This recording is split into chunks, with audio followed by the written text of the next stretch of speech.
قدرت حالات کے مطابق ایسے آدمی پیدا کر دیتی ہے جس کی وقت اور حالات کو ضرورت ہوتی ہے۔ امید اچھی رکھو لیکن تیاری برے حالات کے حساب سے کرو۔ میں درست فیصلے لینے پر یقین نہیں رکھتا، بلکہ فیصلہ لے کر اسے ایک بہترین فیصلہ ثابت کرتا ہوں۔ تم اپنا مستقبل تو نہیں بدل سکتے، لیکن تم اپنی عادات بدل سکتے ہو، اور تمہاری عادات ہی تمہارا مستقبل بدلیں گی۔ مجھے یہ بات ہضم نہیں ہوتی کہ جس خدا نے مجھے عقل عطا کی ہے، وہی خدا مجھے عقل کے استعمال سے کیسے روک سکتا ہے؟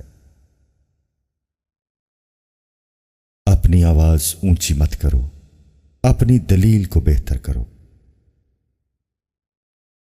مسکراؤ، یہ ایک ایسی چابی ہے جو ہر دل کا تالا کھول سکتی ہے۔ میں آپ کو مصروف عمل ہونے کی تاکید کرتا ہوں۔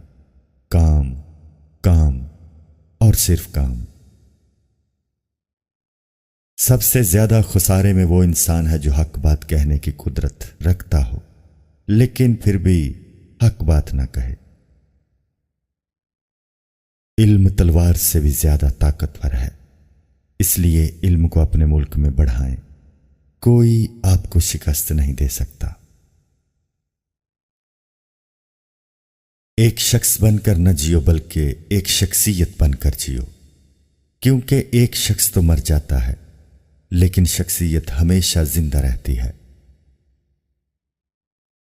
اپنے دماغ پر فتح حاصل کریں اور دنیا کو فتح کر لیں۔ نہ خود اصول کے خلاف کام کرو اور نہ کسی کو اصول کے خلاف کام کرتے دیکھ کر خاموش رہو۔ ہر انسان اپنی زبان کے پیچھے چھپا ہوا ہے، اگر اسے سمجھنا ہے تو اسے بولنے دو۔ یقین، نظم و ضبط اور بے لوث لگن کے ساتھ دنیا کی ایسی کوئی چیز نہیں جو حاصل نہیں کی جا سکتی۔ ایک سوچنے والے زندہ انسان کے خیالات میں تبدیلی ہوتی رہتی ہے، نہیں بدلتا تو پتھر نہیں بدلتا۔ اگر آپ دنیا میں کامیاب ہونا چاہتے ہیں تو پہلے ناکامی کا استقبال کرنے کا حوصلہ پیدا کیجیے۔ عظیم قومیں کبھی کسی کے سامنے اپنے اندرونی مسائل بیان نہیں کرتی اور نہ ہی اپنے ملک کو برا بھلا کہتی ہیں۔